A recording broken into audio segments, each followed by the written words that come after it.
Well, hello, and welcome to the Waking Up Spiritually podcast. We're so thrilled to have you here. I'm Wendy Rose Williams. I'm a past life energy healer. I help people release pain, anxiety, depression, and other stuck energy that's not serving them. And the reason for our podcast, Waking Up Spiritually, is to help curious souls with those different experiences and symptoms and just craziness that can come with having such a major shift in your consciousness. And I'd like my wonderful co-host Greg Kirk to introduce himself, and then we have an amazing guest today. I can't wait to jump in with. So, Greg, take it away. Yes, I'm Greg Kirk. I'm an energy worker, a Lyme disease advocate, and a wellness coach who does remote and in-person energy healing. So you can come to my website at gregkirk.com. That's spelled GREGGKIRK.com, and come check out if you're interested in setting up an appointment. If you've got physical or energetic healing needs or Lyme disease informational needs and healing needs. And I also run weekly online group healing circles via Zoom. So click on the events link on my website. So Wendy, I'm going to pull the deck up, and if you can explain what's about to happen, that'd be great. Absolutely. So this podcast is a visual podcast, and you're welcome to, of course, listen any way you like to consume your information. But wakingupspiritually.com is where you will find the archive of all the different podcasts that Greg and I have done over the 5+ years that we've been hosting this podcast. And that's where you'll find the various PowerPoints. So, Greg, tell us about today's amazing guest. Yes, we've got author, researcher, Mark Gober. So, Mark is the author of the Upside Down series of 7 books spanning the topics of consciousness, politics, economics, UFOs, medicine, cosmology, and more. His first book, An End to Upside Down Thinking, which was published in 2018, won the IPPY Award for Best Science Book of the Year and was endorsed by researchers with affiliations at Harvard, Princeton, UVA, and UCSF, among others. He then wrote An End to Upside Down Living in 2020, An End to Upside Down Liberty in 2021, An End to Upside Down Contact 2022, An End to the Upside Down Reset 2023, and An End to Upside Down Medicine also in 2023, and An End to the Upside Down Cosmos in last year in 2024. Mark is also the host of an 8-episode podcast series, Where is My Mind?, released in 2019, which explores the scientific evidence for telepathy, the afterlife, and more. Additionally, since 2019, he has served on the board of the Institute of Noetic Sciences. For more information, you can go to Mark's website at www.markgober.com. So without further ado, let's bring Mark in. Here he comes. Mark's going to join us from the waiting room. Here he is. Hello, Mark. Hi, thank you so much for having me. Oh, absolutely. Mark, it's such a pleasure to have you here. Your podcast, Where is My Mind? It is the best produced, most complex, thought-provoking podcast I think I've ever found. And I found it right back when you first produced it. Was that 2018 or 2019? 2019. So clearly, you put major effort and expense, and it really, really shows. So highly recommend people check out Where is My Mind? And it might help to put in Mark's name. So Mark Gober, Gober, when you're searching for it. And Mark, you've got that marvelous free version available, and then people can do a deeper dive for a really small fee, wasn't it? Is there like 60 hours of full interviews for just $33? Is that right? Yeah, I conducted about 50 interviews, 50, and they range from, I don't know, on average, let's say 1 to 3 hours. There might be some that are slightly shorter or longer. So it's a lot of content there. But the 8-episode series is free, where I used clips from those longer interviews into a narrative where I was having a conversation basically with my producer from Blue Duck Media, Matt Ford. So your audience, if they're interested, they can just go on Apple Podcasts or Spotify and start with episode 1 because there's a sequence. And if you want more and to have the 60 plus hours, my website, markgober.com, has access to those for a one-time fee. And also 3 of those long form interviews are on YouTube, on my YouTube channel without subscribing. Oh, fantastic. And what is the YouTube called? That's a good question. I think it's just Mark Gober. If you search Oh, Mark Gober's YouTube channel, okay, you should perfect. be able to find it. Perfect. So let's start back at the beginning of all this amazing information. How does a Wall Street investment banker write a book and all the research and all the things that led to it and all the exploration? How does a Wall Street banker win an award for the best science book of the year? I think that's the crux of a lot of your journey. And please correct me if I'm wrong and tell me other major changes that came up for you. Yeah, it's funny talking about it now because we're really going to have to go back to around 2016, and we're 9 years removed from that. And it feels like almost a different life at this Right. point. It feels very distant. But if I bring my mind back to where I was at that point in 2016, I had just turned 30. I was on my way to becoming a partner at my firm in Silicon Valley. And prior to working in Silicon Valley, I worked in investment banking in New York. And prior to that, I was at Princeton. So I had this mainstream background and didn't really have a sense of meaning or purpose in life other than to try to achieve the next thing in front of me. And after a certain point, I hit a wall where I felt like I was on a treadmill and I didn't really know what I was doing, what I cared about, what I was even interested in. And that year in 2016, while I felt like I was a zombie, basically, I stumbled across podcasts initially, which led me to read books and scientific papers on the nature of consciousness. And the reason I got so hooked was that the implications of what I learned completely challenged my worldview. At the time, I was an agnostic or an atheist. Basically, I believed we lived in a universe that has no meaning built into it and that it's all random and that we're here by randomness, we die, and that's the end of our sense of experiencing life. Our consciousness goes away, and we can try to create meaning while we live, but we're really just rationalizing a universe that's inherently nihilistic. That's where I was. So when I learned about this information in 2016 about the nature of consciousness and the science of near-death experiences, the science of psychic phenomena, those sorts of things, they were pointing toward a reality that completely contradicted my worldview. It was pointing toward a reality that has meaning built into the fabric of reality and suggested maybe there's an afterlife, maybe there are other dimensions of experience that we don't ordinarily see. Maybe there's much more than meets the eye. And I had no exposure really to any of that in a credible way prior to 2016. And when I learned these things, it was very jarring. At first, it made sense. Some of the scientific papers I was coming across, or just the evidence and the convergence of evidence from so many different sources. But then I would go back into my day job and basically forget it because what I was learning about was pointing to a reality that was beyond the day to day. So I would go back to my job and it felt like taking a few steps back. And then I would go back to reading something or hearing a podcast, and then it would be a few steps forward. So it was this back and forth.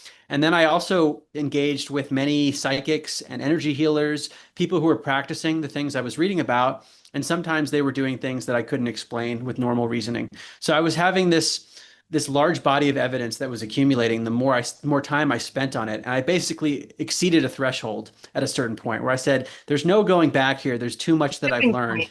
point. Yeah, a tipping point. Yeah, I had many tipping points. I mean, some people, and maybe you've spoken to them, they'll have a more dramatic tipping point where they have a near-death experience or they had a psychedelic trip or something happened to them in meditation. And all of a sudden there was no doubt that there is a broader reality. For me, it was much more gradual. I mean, it was still extreme happening within that year, but it felt more gradual and it's still ongoing today. So long story short, I became obsessed with this topic. And a year into the research, of, this of brings, consciousness. yes, of consciousness, of the nature of reality. Who are we? Why are we here? When I wrote the book, which was in the summer of 2017, a year later, I realized that a lot of the things I was looking at all related to consciousness. But at the time when I was researching, I wouldn't have necessarily said, I'm researching the relationship between consciousness and the brain. I was more interested in what's the nature of reality. And I would spend a lot of time looking at, for example, the University of Virginia has a division of perceptual studies where they've studied over 2,500 cases of young children who remember a life that's not their own. And the researchers sometimes are able to validate the children's memories by finding historical records, or they'll find medical records that validate that the child said, "Oh, I died in this manner." And they'll have birthmarks or physical defects in their body in this life. And the researchers can sometimes find medical records validating that there was some person dying in that manner in the past. These are just some examples. So I was coming across these types of phenomena, and I had an idea to try to summarize things that sounded like they were somewhat different. So, children with past life memories, that's a little bit different than a near death experience, which is a little bit different than someone having a psychedelic experience or someone claiming they had a telepathic ability, or they could know before someone, they would think of someone and then they would get a text shortly thereafter. So, these sort of like anomalous phenomena that I was finding, they all did relate to consciousness. And because I saw that common thread, I thought, there's room for a book in this domain to try to bring together these phenomena that are extremely important to our understanding of the nature of reality, but they're completely out of mainstream thinking. They certainly were not things I was taught at Princeton, not things I was thinking about in Silicon Valley or working in New York in investment banking. And I just couldn't believe that how could that be the case, is what I thought. How could there be so much evidence for these things? And the implications are so massive, and yet people don't know about it. So the goal with this, Bug. And it's it's just not fitting. And we know that scientists can have a lot of pressure, and it just goes against what they're meant and can and should be doing, in my opinion, because it's like, oh, well, you've been funded for this, and I don't want to say we're looking for this result, but just there's fear factor for them. and we have a lot of bias because most of the funding is going toward conventional topics that are established. So to fund something that contradicts a mainstream narrative is much more risky. And many academics will say that if you want to study these sorts of phenomena, they should be done outside of academia. And I actually joined the board of an organization called the Institute of Noetic Sciences. It was founded in 1973. I joined the board in 2019. And this is an independent organization that is able to study these phenomena outside of academia, but that is one organization compared to all the academic institutions around the world. So it still is in the minority, the ability to study these phenomena. But I think even since my first book came out in 2018, I wrote it in 2017, An End to Upside Down Thinking, there's been a lot of momentum since then. Yes, and I love that IONS, the Institute for Noetic Sciences, was founded by an astronaut, Mhm. because he had such a life-altering, was it Edgar Mitchell, I Yeah. believe? Yes. And just had such a life-altering experience with seeing the Earth and different things as he was coming back, and just things that happened for him. So I think we're all just benefiting from that research. I certainly benefited from it. I had no idea the organization existed, and I came across them in 2016, including Dr. Dean Radin, who's one of the most famous scientists in this area. He's actually the chief scientist at the Institute of Noetic Sciences. And looking at his body of research and many others, I couldn't believe it. How could there be research suggesting that we have statistical evidence for psychic abilities in human beings, like telepathic abilities or precognitive abilities, being able to know or sense the future before it happens, and we're not taught this? That was the cognitive dissonance I was dealing with. Right. And when you look at things like Wikipedia that have such a bias against it, it's really quite interesting. I've only read your first book, but I really can imagine that there's so much of just like trying to reset our thinking, and really getting back to the curiosity and just the scientific principles of how we explore, because so many people are having direct experiences, and then you can take that and you can put rigor to it. Is it replicable? And you can bring scientific inquiry to it. There's even at least one study that shows how our dogs are part of our pack, and they know when we're coming home. and there's a certain point. So if there's another person in the house, they know when you're coming home because you're within like a mile or two away, and you can be coming home at totally random times and via random transportation, and yet that dog will be waiting at the door for you because they just know that moment when you're like, oh, I'm almost home, I'm going home. Yeah, Dr. Rupert Sheldrake, who's a former Cambridge biochemist, has Yes, studied this phenomenon. He wrote a book called Dogs That Know When Their Owners Are Coming Home, and the subtitle yes. is something like "And Other Phenomena" along those lines. Because it's not just dogs, there are other animals too that seem to have these psychic abilities, and he's used traditional scientific means to test these things. And sometimes what the animals can do is happening beyond what chance would predict, which is indicative of some kind of a psychic connection. Right, He's right. amazing. He's done a lot of work on morphic fields, and he has also gone up against, because he's a, a traditional, started off as a traditional scientist who has gone against the dogma of what he calls scientism. So you familiar with that, Mark? In fact, I just wanted to say something. I'm amazed that you're one of the few people that I know who's had an awakening experience without phenomena experience. That's incredible. So, but I'll bet you have had some of the side effects that we've all had. So once you start having experiences that you can't easily explain, logically what happened to you, and if you start telling people, they start thinking maybe you're ill or crazy or lost your mind or whatever, and you start to recoil that maybe I can't talk about this with a lot of people. In fact, this is the reason Wendy and I started this podcast. Did you start having those experiences as you kind of leapt out of your sphere of influence with your job and your background and education? You must have had that experience, right? I had many synchronicities where there were occurrences in my life that I could not write off as chance, where the same thing would occur repeatedly, for example. And Okay. at a certain point, I would just note each one down in my phone as they occurred because there were so many of them. And I was using my logical mind to say, wait, what's the probability that this would happen? And I would see this word this many times, and then I would see this person. And it's usually not convincing to other people, but when it's happening to you, it's another piece of evidence. And that was occurring regularly. And like I said before, I also worked with many people who were practicing these phenomena, psychic abilities and channeling and energy healing. And encountering those people in action and seeing what they could do sometimes was very valuable to me. Yeah. And that all of those experiences combined with the research I was doing, it was all jarring. It was all an awakening. But like I said, it's more gradual than we see for others. Right. And didn't one of your friends express surprise? I was just re-listening to the first podcast last night, and he went over to your apartment and said, like, dude, there's like 1,000. What is going on?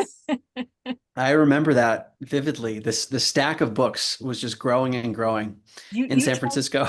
you And drank from the fire hose yeah. in a way, but yet the eloquence that you're able to express this journey and to have put pen to paper with 7 books in 7 years, it's really unheard of.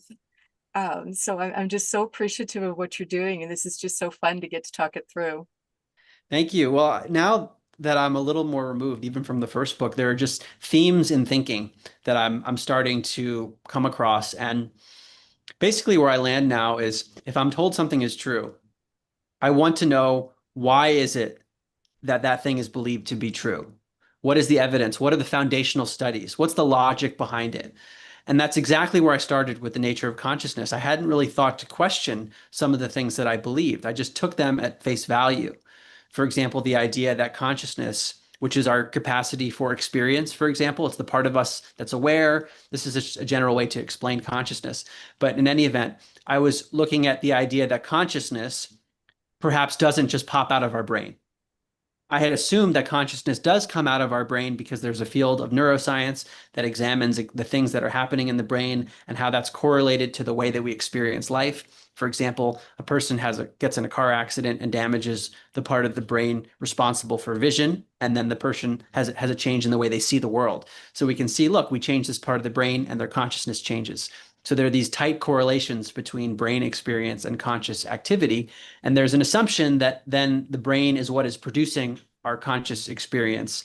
And that's not necessarily true, just on face value, based on logic, because you can have two things that are correlated, but not necessarily indicating a causal relationship. In the same way that there are firefighters that are correlated with the size of a fire, for example. So if you have a large fire, there might be more firefighters at the scene. We don't conclude that the firefighters caused the fire. In reality, the firefighters emerge at the scene because they're putting out the fire. So it's this relationship of cause and effect. There's another term I've been talking about more recently.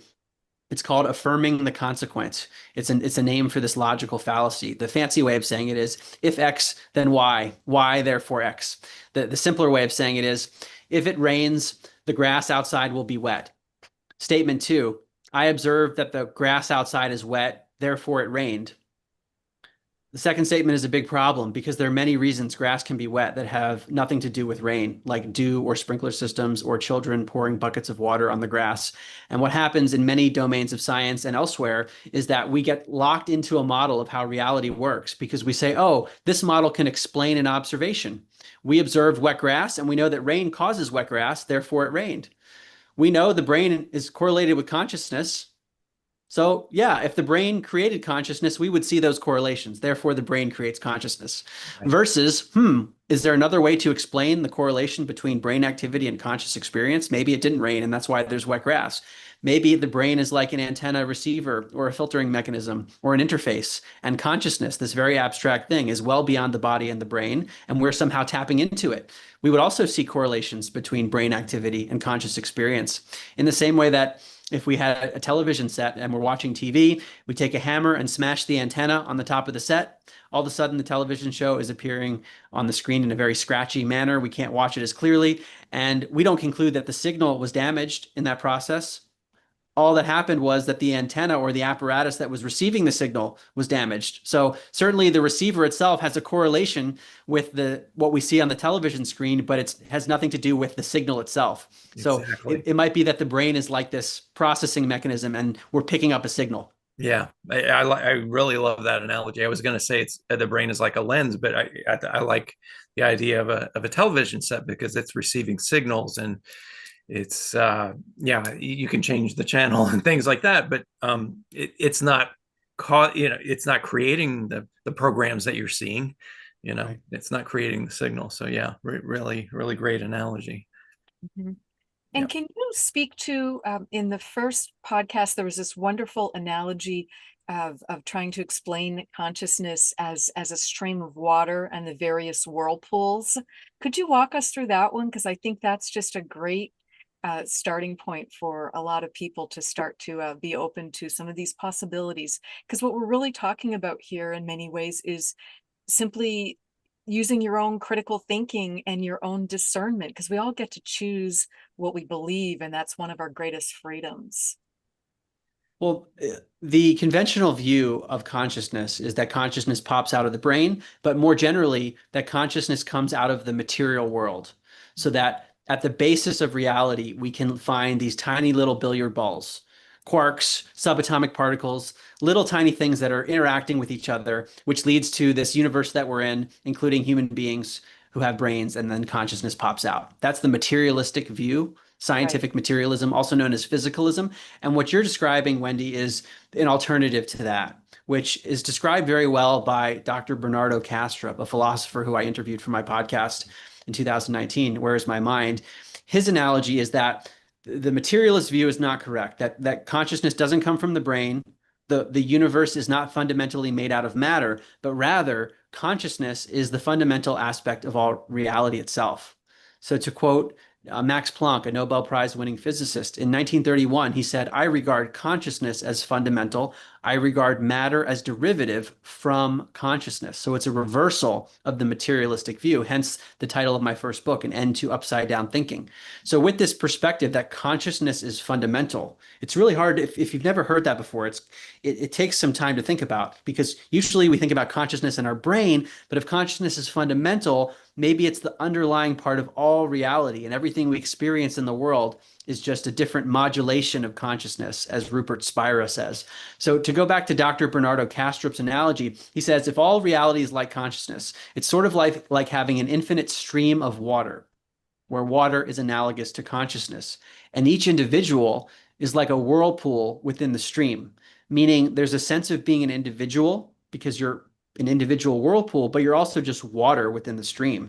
And it creates this paradox of both interconnectivity and separation coexisting. And that framework, even if it's not exactly precise because maybe reality is way more complex, it's a way to reconcile so many phenomena that we see in the world, and it's able to accommodate things like a psychic phenomenon. Because if some of the water from my whirlpool gets into your whirlpool, by analogy, that's like some of my consciousness getting into your consciousness, a psychic phenomenon. And under this framework that Kastrup describes, it's not even paranormal. You would expect psychic phenomena to exist because we're all in the same stream. And likewise, if a whirlpool delocalizes and stops being a whirlpool, it's like water flowing back into that broader stream, and maybe it even reconfigures into a new whirlpool. So the water's never leaving the stream. And by analogy, maybe our consciousness doesn't actually die when the body dies. It just transitions into a new form and might even transition into a new whirlpool, like this notion of reincarnation. So the idea from this alternative framework that consciousness is fundamental, all of a sudden we now have to consider the real possibility that psychic phenomena exist and that consciousness does not die when the physical body dies. Absolutely.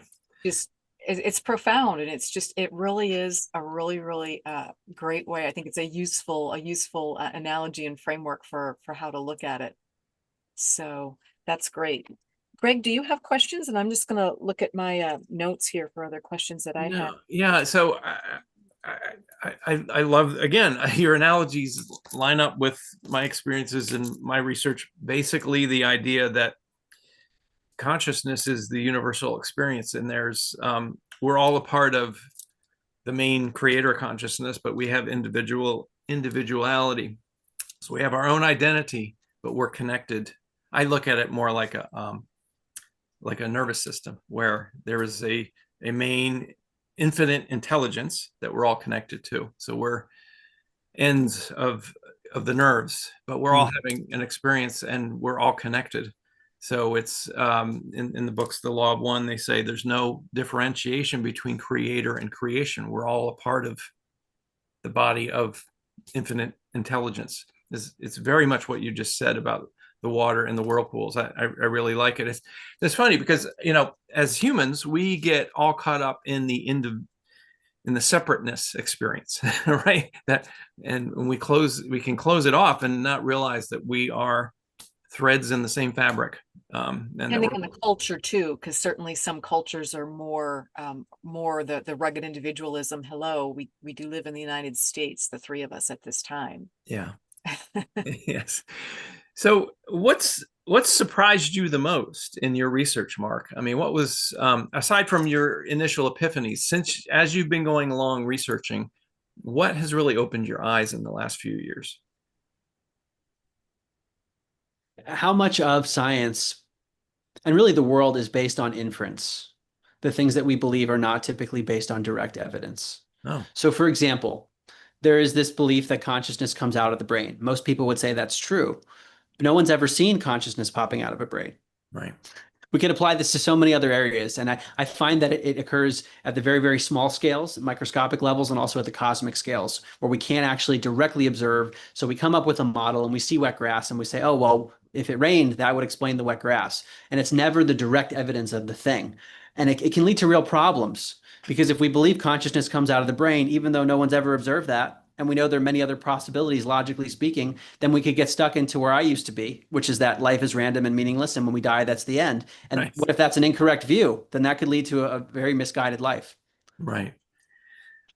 I've always said that I think there's direct evidence that consciousness actually has a weight, because when they weigh somebody before they die, and then they weigh the body after they die, it's 21 grams lighter, I believe. And so how do you explain that? The only thing that's changed is the consciousness has left. So apparently something's changed. I would love it if that were studied a little further to see if our consciousness actually does have like a physical weight to it, because there's potential evidence that it does. Me So, too. I've heard that, and I would love to see more science on it of how and when those shifts occur. right, exactly. Right.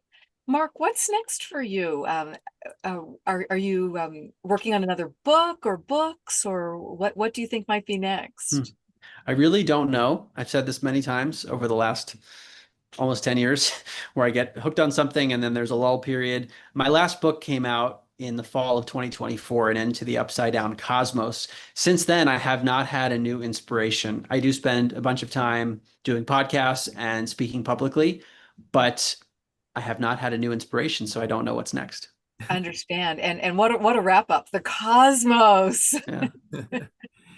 So that's just kind of perfect. And that makes perfect sense. And I think we're meant to just have those lulls and then just be comfortable, waiting for what the next inspiration is.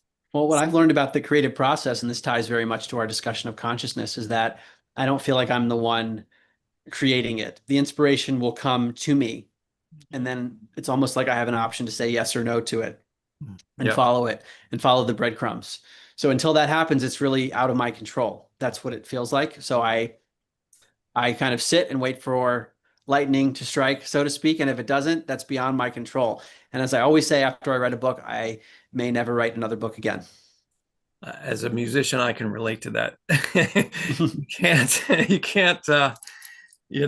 you can't force it. It's got to come to you. Took So, the words out of my mouth. There's yeah, not forced creativity. right. It's just I'm and curious, Mark, how the UFO experiencers and those stories made it into your purview, while you were doing this research. How did that happen? It's very relevant to our discussion about consciousness. Mhm. Really, it ties into all my books because the metaphysical framework in which reality exists will inform every discipline of study because we have to know where do we exist, what is this place, and what's a human being in order to evaluate something like cosmology or the UFO phenomenon, for example. And I think we've all heard on the news recently, and many of these political press conferences and hearings and things like that, that there is questioning about the nature of crafts in the sky and whether they're drones or whether they're coming from other places. I think all that's a very valid area of inquiry, which I do discuss in my book, An End to Upside Down Contact. But I also spend a lot of time looking at consciousness because incidents of people encountering non-human intelligence and having contact with them, it doesn't always involve something physical. It can be in the realm of their consciousness. For example, a psychedelic experience, depending on the substance taken, there are commonalities in terms of the types of beings that people experience.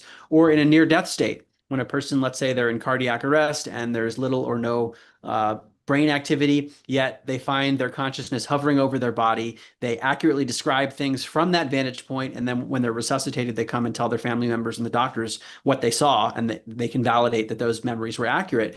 What happens often in those near-death experiences is that people will encounter a being of light, or what they would call a religious figure, or deceased relatives, or other beings that they're actually interacting with, deceased pets. These, all of them, and there are many other examples, these are examples of contact with non-human intelligence. And until we start thinking about consciousness beyond the brain, I think the UFO phenomenon will be viewed in too narrow a view.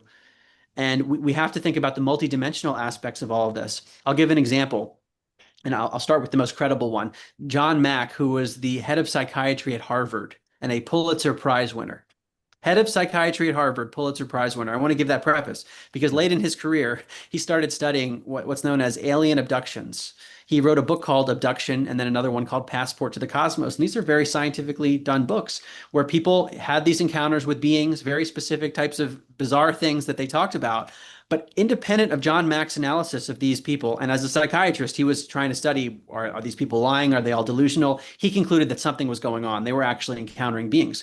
But go to a totally different domain. Rick Strassman's work at the University of New Mexico, studying the psychedelic compound DMT, dimethyltryptamine. He was giving it to people intravenously. And sometimes they were describing encounters with intelligences that sounded just like these alleged alien abductions. And he did not have much knowledge of the phenomenon, and many of his participants in the studies, they had never heard of this phenomenon either. So he said, I'm paraphrasing, he would say, I regret to inform this, but I have to now look at the alien abduction phenomenon to see what's going on separately because my participants in these studies are encountering beings. So John Mack from Harvard actually endorsed Rick Strassman's book DMT, the Spirit Molecule. These two domains that sound completely different, they're Wow. converging on evidence of intelligences that seem to be able to interact with human beings or at least human consciousness.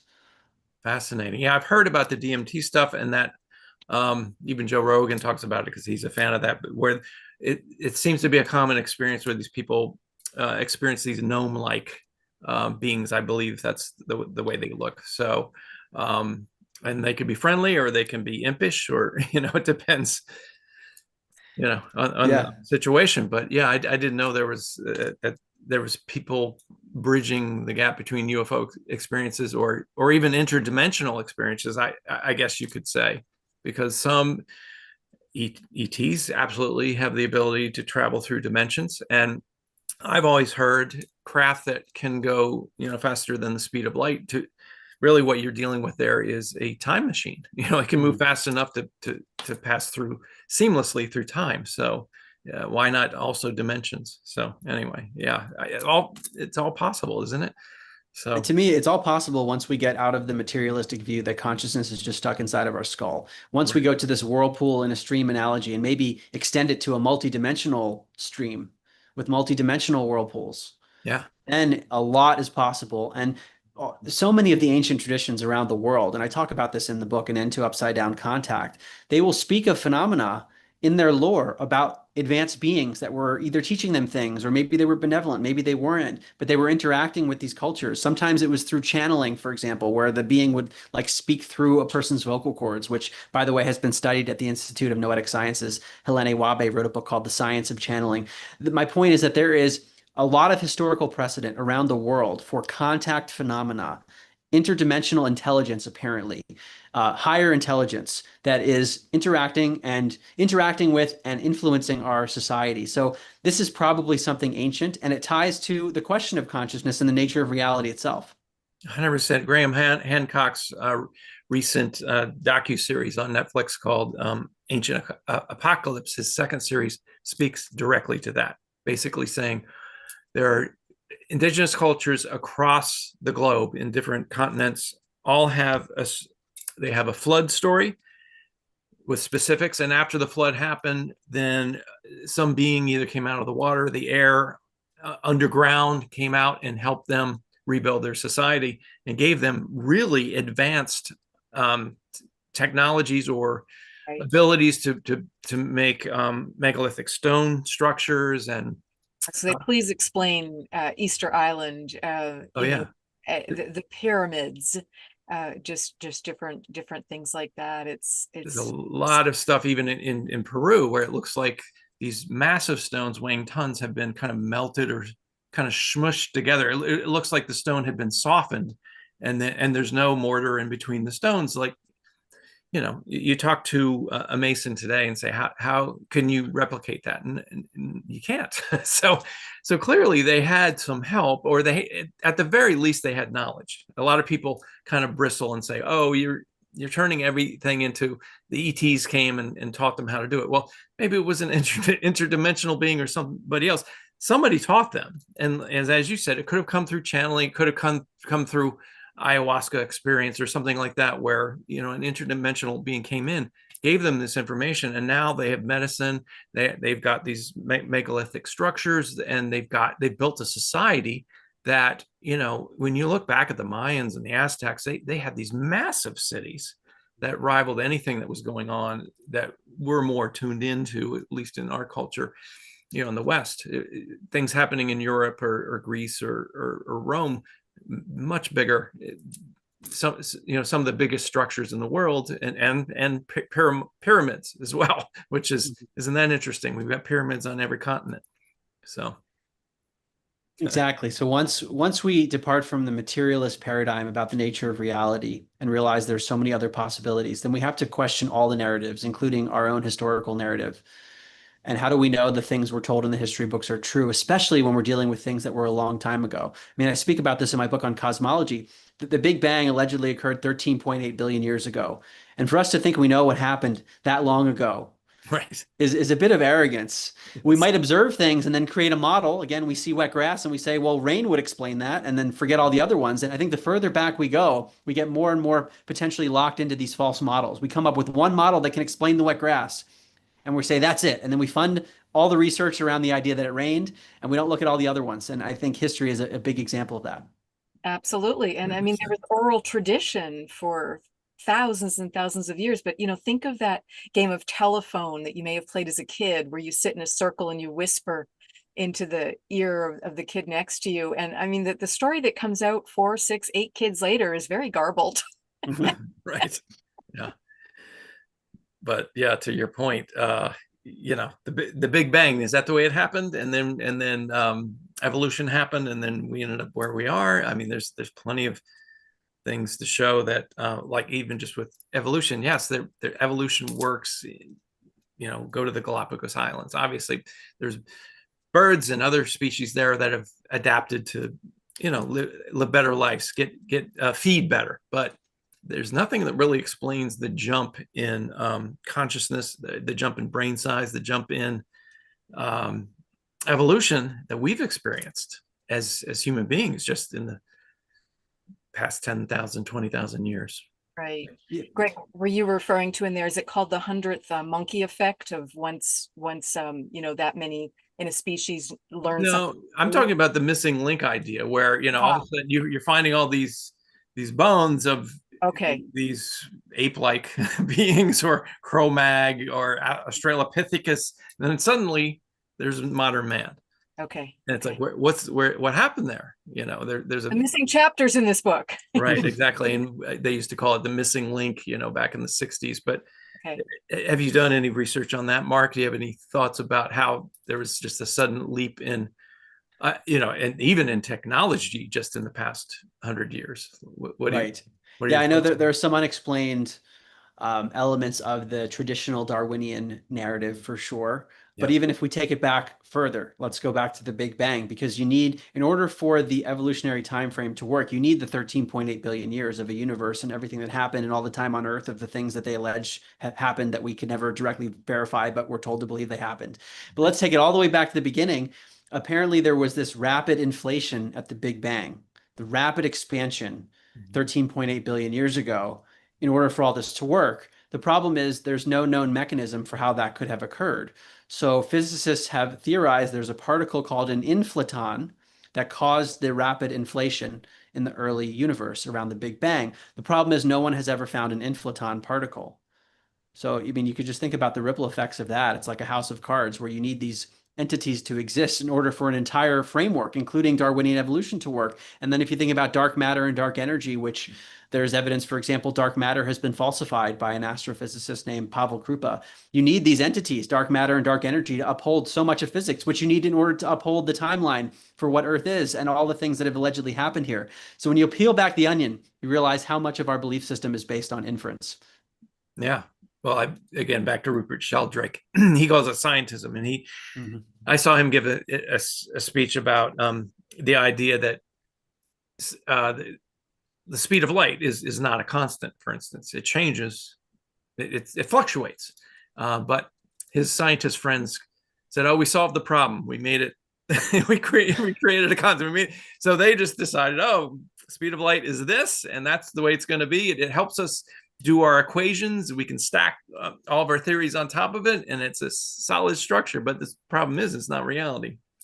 Well, we use human constructs all the time. I mean, think about time. We've agreed on the human construct of past, present, and future. Mm-hmm. Now we know that's not accurate, and we know it's oversimplified, and that time is continuous, and you can get into quantum entanglement, and there's so many. I mean, time in itself is just a mind-bending topic. Right. So it's interesting. I mean, I totally get why we agree at certain points. Okay, this is the construct we're using, but then you have to be willing to rethink it and bring new critical thinking and new rigor to it, which clearly you've done, Mark, because you've got that precision of that. You've got that math brain, you've got that science brain, and you have a beautiful eloquence in how you were explaining these many complex topics. So I just really appreciate what you're doing. I highly recommend your books for anyone who wants to check those out. And I love that there's, I don't know if you did this in each book, but at least in the first one, that there's also a summary at the end of each chapter, because it's kind of like having your brain blown up. Woo, now I need to put back together again here. And then you go through another chapter. Or for those who are more auditory, just enjoy Where Is Your Mind podcast, and you can do the truncated version with the beautiful little tight 8 episodes, like the highlight clip, but just with you and your producer friend, kind of talking people through it, which kept it real also, because there were so many wonderful quotes and high level interviews, but then people can also choose, hey, I want more, I want to do that deep dive and jump into the 60 full length. So it's a beautiful approach. Thank you. Well, I give credit to Matt Ford and Gabe Goodwin at Blue Duck Media, because they really encouraged that format of having the narrative that people could just listen to on the subway or in the gym, the bingeable version. Right. And then those who want to hear the full length 60 plus hours, they can do that too. I found that most people have opted not to do the 60 plus hours, but the ones who have told me that it was very impactful. And for me to conduct those interviews was helpful reinforcement for all the research I had done, to actually get to speak to these scientists and experiencers, to really just like hammer it home for me. And now, I mean, in some ways I'm still adjusting to it, but in other ways I'm numb to it, that these phenomena are real and that there's so much scientific evidence. It's almost just like, okay, that's real. So now what? Now let's look at everything else. What's actually going on here? Who are we? How should I be living life? And that's more the mode I've been in since the first book. Right. Absolutely. Well, any parting words of wisdom, or please share your full contact information again, or Greg, if you have any additional questions. This has just been really an honor, and I so appreciate you taking the time, Mark.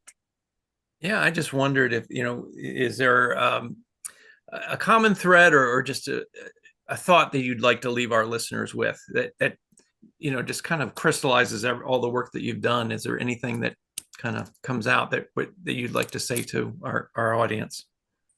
The thing that comes to mind, in addition to what I said before, which I will reinforce, is that if we're told something is true, the burden of proof is on the person or the entity that's making the positive claim.